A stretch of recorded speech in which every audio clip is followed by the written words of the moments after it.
প্রিয় পরমের রাঙা রাতুল চরণে আমার অনন্ত অনন্ত কোটি প্রণাম জানাই। পরমারাধ্যা জগৎজনী পরম পূজনা শ্রী শ্রী বর্মা শ্রীচরণ আমার অনন্ত অনন্ত কোটি প্রণাম জানাই। পরম পূজ্যপাদ শ্রী শ্রী বরদা শ্রীচরণ আমার অনন্ত অনন্ত কোটি প্রণাম জানাই। পরম পূজ্যপাদ আচার্য দেবদাদা শ্রীচরণ আমার অনন্ত অনন্ত কোটি প্রণাম জানাই। ইষ্ট পরিবারের প্রতি প্রত্যেকজনা শ্রীচরণ আমার অনন্ত অনন্ত কোটি প্রণাম জানাই।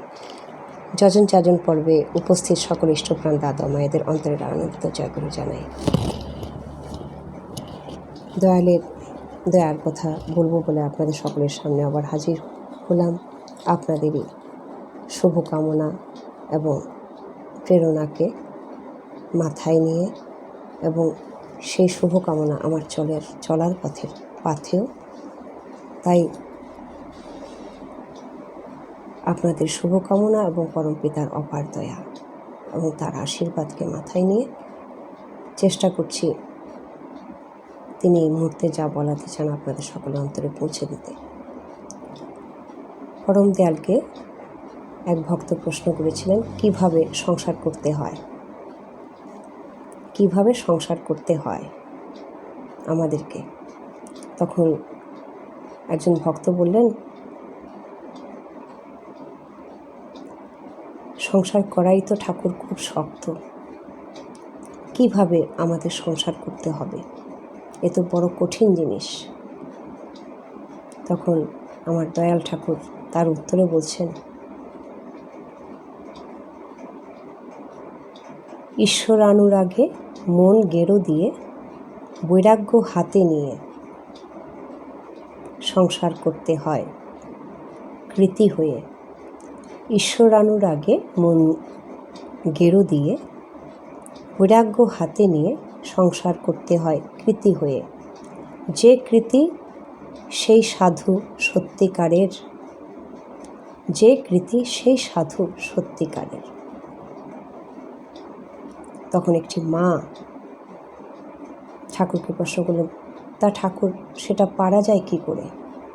তখন ঠাকুর বলছেন, রামকৃষ্ণ ঠাকুর যেমন কইছেন, পাকাল মাছের মতো থাকা লাগে। পাঁকের মতো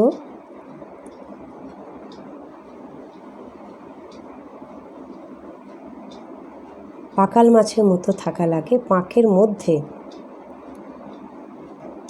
থাকে অথচ পায়ে কাদা লাগে না। পাকাল মাছ দেখবেন ভীষণ পাঁকের ভিতরে কিন্তু থাকে, আর পাঁক না হলে কিন্তু পাকাল মাছ সেখানে হয়ও না। কিন্তু তার শরীর এত পেছল হয় যে কোনো পাঁক কিন্তু তার গায়ে লাগে না, এত পেছল হয়, কিন্তু থাকে কিন্তু সে পাঁকে। তাই ঠাকুর বলছেন, পাকাল মাছের মতো থাকা লাগে, পাঁকের মধ্যে থাকে অথচ পাঁক লাগে না।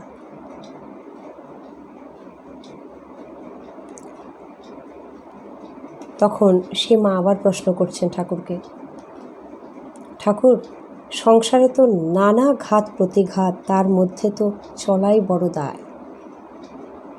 সংসারে তো নানা ঘাত প্রতিঘাত, তার মধ্যে চলাই তো বড় দায়। তখন পরম দয়াল আবার তার সেই প্রশ্নের উত্তরে বলছেন, যতখানি সম্ভব চলতে হয়, যতখানি সম্ভব চলতে হয়।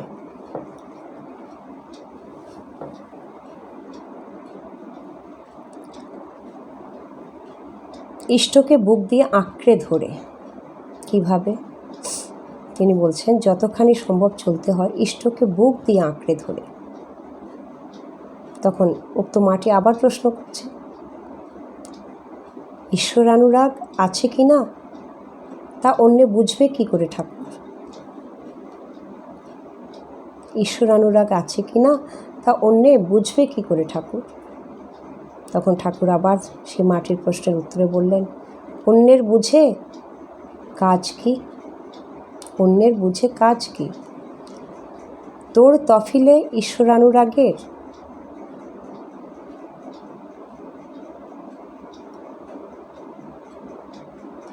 ভাব থাকলেই হলো।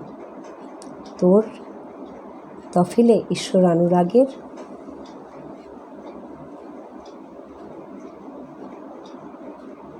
ভাব ছাপ থাকলেই হলো। যার প্রতি অনুরাগ থাকে তার চরিত্রের ছোপ ও ছাপ মানুষের গায়ে ফুটে বেরোয়। যার প্রতি অনুরাগ থাকে তার চরিত্রের ছোপ ও ছাপ মানুষের গায়ে ফুটে বেরোয়। এক কথায় তার চলন চরিত্রেই সে রং ধরে। এক কথায় সে চলন চরিত্রেই সে রং ধরে। তাহলে দেখুন, ঠাকুর এক কথাতেই সব বুঝিয়ে দিলেন যে প্রথমে যে বাণীটি, ঈশ্বরানুরাগের মন গেরো দিয়ে, ঈশ্বরানুরাগে মন গেরো দিয়ে বৈরাগ্য হাতে নিয়ে সংসার করতে হয় কৃতি হয়ে। যে কৃতি সেই সাধু সত্যিকারের। তাহলে আমাদের আর সমস্যাও থাকবে না, হাজার সমস্যার মাঝেও কিন্তু আমরা শান্তিতে থাকতে পারব।